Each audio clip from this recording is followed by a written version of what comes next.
तो चलिए स्टार्ट करते हैं इंक्रीजिंग एंड डिक्रीजिंग फंक्शन। आज इस वीडियो में आप पढ़ेंगे स्ट्रिक्टली डिक्रीजिंग फंक्शन के बारे में। Strictly decreasing function.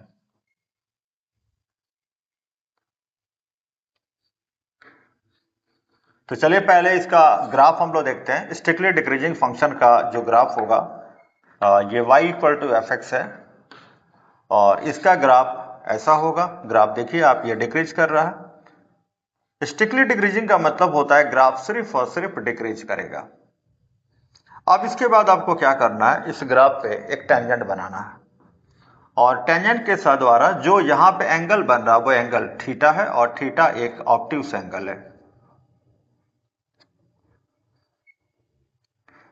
अब हम देखते हैं कि इस लाइन का स्लोप ऑफ टेंजेंट क्या होगा। टेंजेंट फाइंड आउट करने का फार्मूला आपको पता है कि किसी भी लाइन का स्लोप निकालने का फार्मूला tan थीटा होता है। m को हम लोग dy बाई dx भी कहते हैं और tan थीटा यहाँ इस थीटा के जगह पर ऑब्ट्यूस एंगल यानी 90 और 180 के बीच का कोई भी वैल्यू लेंगे तो tan थीटा का जो वैल्यू आएगा वो निगेटिव आएगा। तो आप देख सकते हैं कि डेरिवेटिव का जो वैल्यू आया ये निगेटिव आया यानी कि 0 से छोटा है।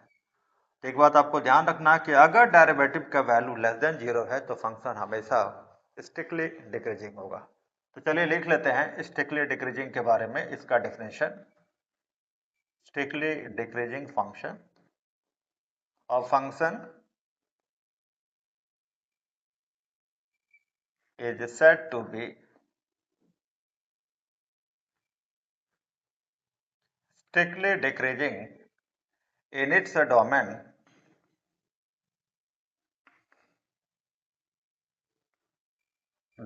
if dy by dx less than 0। याद रखिएगा, अगर कभी भी प्रूफ करने के लिए कहे या कभी भी ये कहे कि आप प्रूफ कीजिए कि फंक्शन स्ट्रिक्टली डिक्रीजिंग है, तुरंत आपको डेरिवेटिव फंक्शन का फाइंड आउट करना और फाइंड आउट करने के बाद से उसके साइन चेक करना है। अगर डेरिवेटिव का वैल्यू लेस देन 0 है तो फंक्शन हमेशा स्ट्रिक्टली डिक्रीजिंग। तो चलिए अब एक क्वेश्चन देखते हैं। F x equal to E का पावर माइनस एक्स है और आपको प्रूव करना है कि ये फंक्शन स्ट्रिक्टली डिक्रीजिंग है। ये आपको प्रूव करके दिखाना है। तो स्ट्रिक्टली डिक्रीजिंग फंक्शन का डेरिवेटिव मेथड हम लोग देखें कि अगर dy बाई dx की साइन लेस देन 0 है तो फंक्शन हमेशा स्ट्रिक्टली डिक्रीजिंग होगा। फंक्शन हमारे पास ये है F x equal to E का पावर माइनस एक्स। यहाँ पे माइनस का साइन भी होगा, सॉरी यहाँ माइनस साइन नहीं होगा। F x equal to E का पावर माइनस एक्स है और आपको ये प्रूव करना है कि फंक्शन स्ट्रिक्टली डिक्रीजिंग है। तो एफ एक्स को हम y भी कर सकते हैं, तो y इक्वल टू ई का पावर माइनस एक्स होगा। आपको इसका डेरिवेटिव निकालना है तो dy by dx equal to E का पावर माइनस एक्स होगा और माइनस एक्स का जब डेरिवेटिव निकालेंगे तो ये -1 होगा।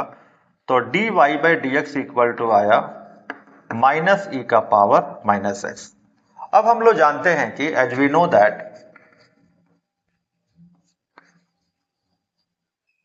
No that exponential function e power minus x always greater than 0 for all x belongs to r। याद रखिएगा, एक्सपोनेंशियल के वैल्यू हमेशा 0 या 0 से ज्यादा होता है, चाहे हम x की जगह पर कोई भी वैल्यू पुट कर ले।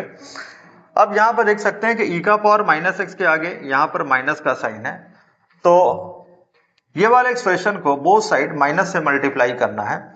तो जब माइनस से मल्टीप्लाई करेंगे तो माइनस से मल्टीप्लाई करने के बाद से इनइक्वालिटी का साइन जो है वो चेंज हो जाएगा और ये किसके बराबर है, dy बाई dx के इक्वल है। तो dy बाई dx लिखेंगे और यहाँ पर लेस देन 0। तो आप देख सकते हैं कि डेरिवेटिव का वैल्यू यहाँ पर लेस देन 0 आ गया। So given function is strictly decreasing on r। यही आपको प्रूव करना था। अब चलिए इसका दूसरा मेथड देखते हैं, स्ट्रिक्टली डिक्रीजिंग फंक्शन चेक करने का बेसिक मेथड। पहला डेरिवेटिव मेथड था जिसमें आपको ये देखना है कि डेरिवेटिव का वैल्यू लेस देन 0 होना चाहिए। और अब हम देखते हैं इसका basic method. y equal to let y equal to f x function है और y equal to f x function का ये ग्राफ है और ये फंक्शन स्ट्रिक्टली डिक्रीजिंग है। हम मान लेते हैं यहाँ पर x1 है और यहाँ पर x2 है। x1 पर जो हाइट है ग्राफ का वो f ऑफ x1 है और x2 पर जो हाइट है ग्राफ का वो f ऑफ x2 है। अब यहां पर आप देख सकते हैं x1 लेस देन x2 है, इम्प्लाई दैट x1 x2 से छोटा है, और x1 पर जो हाइट है फंक्शन का वो f ऑफ x1 है, और f ऑफ x1 ये बड़ा है f ऑफ x2 से। तो अब ये आपका कंडीशन आ गया। अगर ये कंडीशन अगर कहीं भी दिख जाए तो आपको समझ जाना है कि फंक्शन स्ट्रिक्टली डिक्रीजिंग होगा। और ये ध्यान रखिएगा, स्ट्रिक्टली डिक्रीजिंग के केस में यहाँ लेस का साइन है तो यहाँ पर ग्रेटर का साइन हो जाएगा। अगर साइन कभी भी चेंज है, अगर यहाँ लेस देन का साइन है या ग्रेटर का साइन है, तो फंक्शन हमेशा स्ट्रिक्टली डिक्रीजिंग होगा। और अगर यहाँ लेस देन के साइन है और यहाँ पर भी लेस देन का साइन है, तो ऐसे में आप ये समझिएगा कि फंक्शन स्ट्रिक्टली इंक्रीजिंग है। तो यहां पर हम इसको लिख लेते हैं, ये कंडीशन आपका हुआ, ये कंडीशन है बेसिक मेथड का, ठीक है। ये फॉर्मूला आपको याद रखना। डिक्रीजिंग फंक्शन,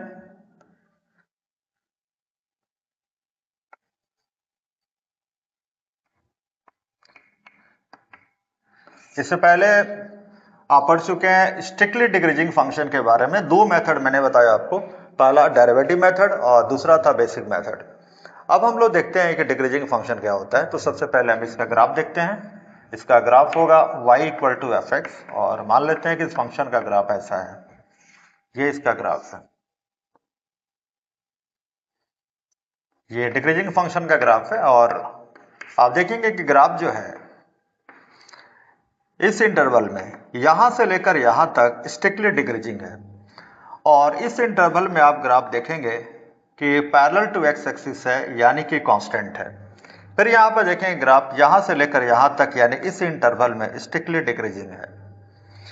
तो जब फंक्शन स्ट्रिक्टली डिक्रीजिंग होता है तो आप पढ़ चुके हैं कि स्ट्रिक्टली डिक्रीजिंग के केस में डेरिवेटिव का जो वैल्यू है वो लेस देन 0 होता है। और जब line parallel to x axis होता है तो ऐसे में जो डेरिवेटिव की वैल्यू होता है वो इक्वल टू 0 होता है। फिर यहाँ पर इस इंटरवल में आप देख सकते हैं कि फंक्शन स्ट्रिक्टली डिक्रीजिंग है, तो यहाँ पर भी डेरिवेटिव का जो वैल्यू होगा वो लेस देन 0 होगा। तो यहाँ से कंडीशन आ गया डिक्रीजिंग फंक्शन के लिए कि फॉर डिक्रीजिंग फंक्शन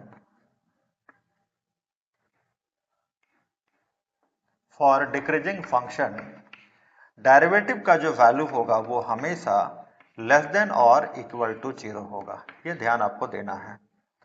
तो हम यहाँ पर डिफाइन कर सकते हैं कि a function is said to be decreasing function if dy by dx is less than equal to 0। ये आपका डेरिवेटिव मेथड है।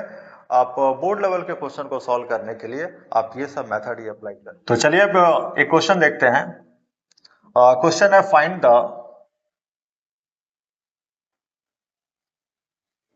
फाइंड द इंटरवल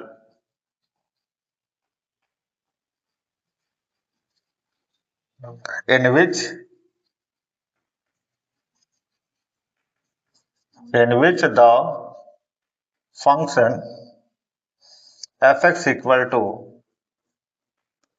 2x का power 3 minus 3x square minus 36x plus 6 is, पहला बताना strictly increasing interval, दूसरा strictly decreasing interval, और तीसरा increasing interval आपको बताना है कि किस इंटरवल में इंक्रीज करेगा, और चौथा आपको यह बताना है कि डिक्रीजिंग इंटरवल इसका क्या होगा।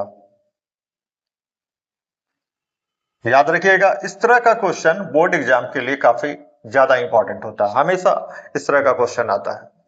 तो चलिए स्टार्ट करते हैं। फंक्शन यहाँ पे दिया हुआ है f(x) इक्वल टू 2x का power 3 minus 3x square minus 36x plus 7। f(x) को हम लोग y भी कहते हैं, तो y इक्वल टू 2x का power 3 minus 3x square minus 36x plus 7 होगा। अब हम इसका डेरिवेटिव निकालते हैं, तो dy by dx equal to होगा, इसका डेरिवेटिव 6x स्क्वायर होगा, इसका जब निकालेंगे तो 6x होगा, और यहाँ पर माइनस 36 होगा, 7 कांस्टेंट है, 0 होगा। तो dy by dx equal to यहाँ से 6 अगर कॉमन ले तो x square minus x minus 6 होगा। इसके बाद हम इसका फैक्टर देखते हैं। तो चलिए इसका फैक्टर देखते हैं। अब dy by dx equal to इसका फैक्टर निकालेंगे तो होगा 6 x square minus 3x plus 2x minus 6 dy by d x equal to 6। यहां से ये दोनों टर्म से x कॉमन लेंगे तो x माइनस 3 होगा, और यहां से अगर 2 कॉमन लेंगे तो x माइनस 3 होगा। dy by d x equal to 6। अब ये दोनों टर्म से x माइनस 3 कॉमन जाएगा तो यहाँ पर x प्लस 2 होगा। तो डेरिवेटिव हम निकाल चुके हैं, डेरिवेटिव की वैल्यू आ गया 6x minus 3 multiplied by x plus 2। इसके बाद आपको क्या करना है, dy by d x equal to 0 लिख करके x का वैल्यू आपको फाइंड आउट कर लेना है। तो यहाँ 6x minus 3 multiplied by x plus 2 equal to 0 होगा। जब सॉल्व करके यहाँ से x की वैल्यू निकालेंगे तो -2 और 3 आएगा। अब इस वैल्यू को नंबर लाइन पर आपको प्लॉट करना है, माइनस इनफाइनाइट इनफाइनाइट। सबसे पहले आप -2 लिखेंगे, इसके बाद से 3, नंबर लाइन पर ऐसे प्लॉट कर देना है। अब देखते हैं कि 3 और इनफाइनाइट के बीच पॉजिटिव साइन होगा कि नेगेटिव साइन होगा। तो 3 और इनफाइनाइट के बीच का कोई भी वैल्यू लेंगे, 4, 5 कुछ भी, जब हम यहाँ पर रखेंगे तो रखने के बाद से पॉजिटिव साइन आएगा। -2 और 3 के बीच का कोई भी वैल्यू लेकर जब यहाँ पुट करेंगे तो साइन माइनस में आएगा, और इसके बीच का कोई भी वैल्यू लेकर के जब यहाँ पर पुट करेंगे तो साइन यहाँ पर प्लस में आएगा। अब आपको बताना है कि किस इंटरवल में फंक्शन स्ट्रिक्टली इंक्रीजिंग है, स्ट्रिक्टली डिक्रीजिंग है, इंक्रीजिंग डिक्रीजिंग, सब आपको बताना है। तो चलिए देखते हैं। पहला, f(x) is strictly increasing when x belongs to, strictly increasing, देखिए प्लस का साइन इंक्रीजिंग को शो करेगा और माइनस का साइन डिक्रीजिंग को शो करेगा। तो स्ट्रिक्टली इंक्रीजिंग कहाँ पर होगा, माइनस इनफाइनाइट से -2 के बीच, तो माइनस इनफाइनाइट -2 होगा, और यूनियन 3 से इनफाइनाइट होगा। दूसरी बात, f(x) is strictly decreasing when x belongs to -2, 3, -2 और 3 के बीच में यहाँ पर माइनस का साइन है, तो इस इंटरवल में स्ट्रिक्टली डिक्रीजिंग होगा। तीसरा, f(x) इज इंक्रीजिंग। अब बताना कि f(x) इज इंक्रीजिंग, इंक्रीज कब करेगा, तो व्हेन x बिलोंग्स टू, आपको इंक्रीजिंग के केस में क्या करना है, बस माइनस इनफाइनाइट से -2 तो होगा ही, इसके साथ क्लोज लगा देना है, और यूनियन 3, इनफाइनाइट 3 के साथ क्लोज लगा देना है। तो जब स्ट्रिक्टली बोलेगा तो आपको ओपन इंटरवल यूज करना है, और इंक्रीजिंग बोलेगा तो सिर्फ आपको क्लोज इंटरवल लगा देना है। और चौथा नंबर में f(x) इज डिक्रीजिंग